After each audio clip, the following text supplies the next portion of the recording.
राहुल गांधी की भारत जोड़ो यात्रा की वजह से पहले से ही परेशान, बेचैन और चिंतित भारतीय जनता पार्टी और आरएसएस के सामने एक नई मुसीबत आ गई है।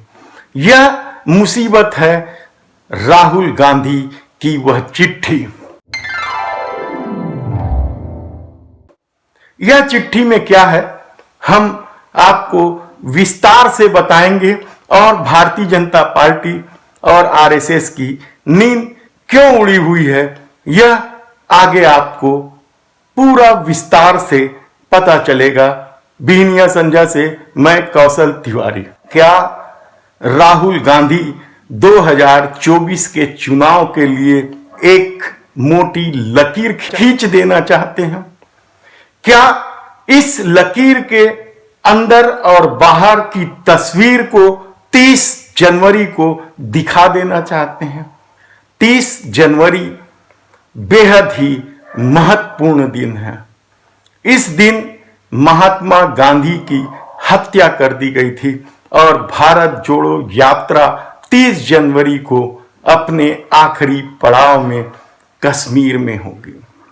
इस 30 जनवरी के लिए राहुल गांधी ने चिट्ठी लिख दी है और इस चिट्ठी में साफ तौर पर यह संकेत मिलने लगे हैं कि आप यहां हैं या वहां।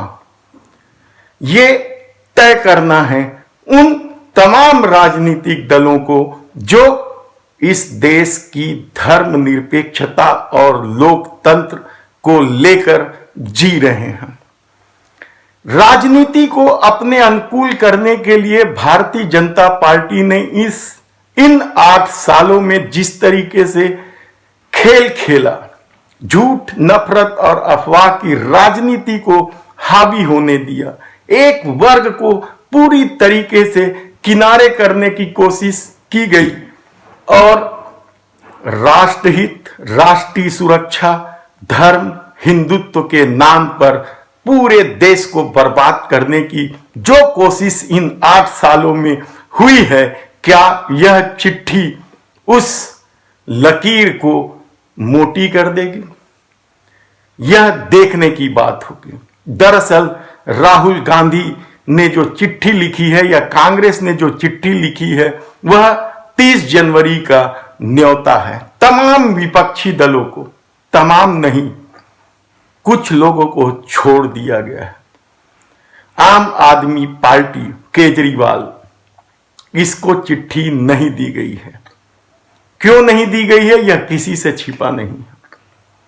तेलंगाना के सत्तारूढ़ दल को भी नहीं दी गई है और जब तेलंगाना भारत जोड़ो यात्रा पहुंची थी तो राहुल गांधी ने खुले तौर पर आरोप लगाया था कि राज्य के मामले में भले ही केसीआर अलग दिखाई देते हैं, लेकिन केंद्र में जब भी भारतीय जनता पार्टी कोई विधेयक लाती है या कोई मुद्दा बहस में होता है वह भारतीय जनता पार्टी के साथ खड़ी होती है, इसलिए उन्हें दिया गया। पंजाब के अकाली दल को भी न्योता नहीं दिया गया है, तो फिर न्योता किसे दिया गया है? ममता बनर्जी, लालू प्रसाद यादव, नीतीश कुमार, उद्धव ठाकरे, मुलायम सिंह, मायावती, सबको दी गई है। फिर और कौन छूट गया है?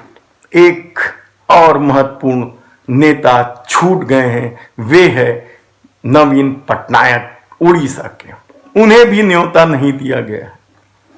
यानी लकीरें साफ चिट्ठी में भी दिखने लग गई है कि जो लोग भारतीय जनता पार्टी के साथ खड़े दिखाई देते हैं उन्हें टिकट नहीं दी गई है। आंध्र प्रदेश में भी किसी भी दल को न्योता नहीं दिया गया है।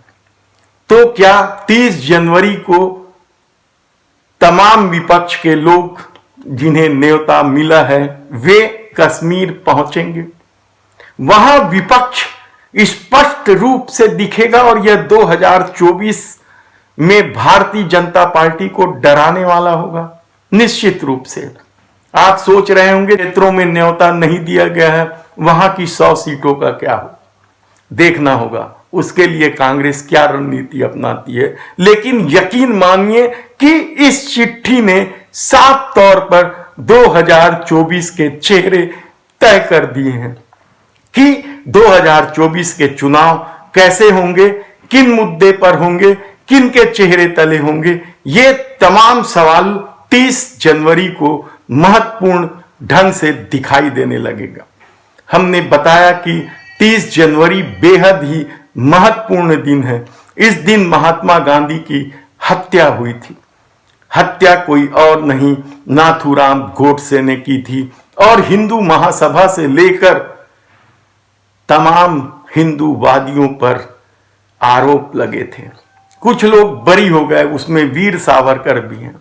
लेकिन एक विभाजन की रेखा 30 जनवरी को खींची जाएगी, यकीन मानिए। ऐसी तमाम परिस्थितियां जब निर्मित हो गई है तो चिट्ठी को लेकर भारतीय जनता पार्टी और आरएसएस की बेचैनी इसलिए भी बढ़ गई है या नींद उड़ाने वाली है क्योंकि भारत जोड़ो यात्रा को जिस ढंग से प्रतिसाद मिला है और जो सवाल हवा में तैरने लगे हैं कि आखिर इस देश को कौन तोड़ रहा है, किसके तरफ इशारा करता है यह नारा, देश कौन तोड़ रहा है। और यह परसेप्शन जब गढ़ा जा रहा है, ऐसी परिस्थिति में 30 जनवरी के बाद जब हाथ से हाथ जोड़ो की यात्रा शुरू होगी तो क्या कुछ होगा, क्या पंचायत, क्या गांव, क्या शहर, क्या नगर, सब तरफ जब यह यात्रा शुरू होगी और एक ही सवाल होगा कि भारत तोड़ कौन रहा है। राष्ट्रीय सुरक्षा के नाम पर, धर्म और हिंदुत्व के नाम पर किस तरीके से आम लोगों के जीवन के साथ खिलवाड़ किया गया, इस देश की आर्थिक स्थिति के साथ खिलवाड़ किया गया, जिसके आलोक में महंगाई ने आम आदमी का जीना हराम कर दिया है, युवाओं के सामने रोजगार का संकट खड़ा कर दिया है। तो क्या आने वाले दिनों में मुद्दे के आधार पर चुनाव होगा?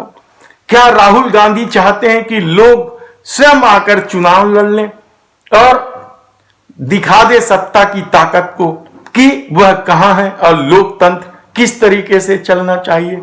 देखना है कि 30 जनवरी को क्या कुछ होता है, किस तरीके के हमले होंगे, देखना होगा। धन्यवाद।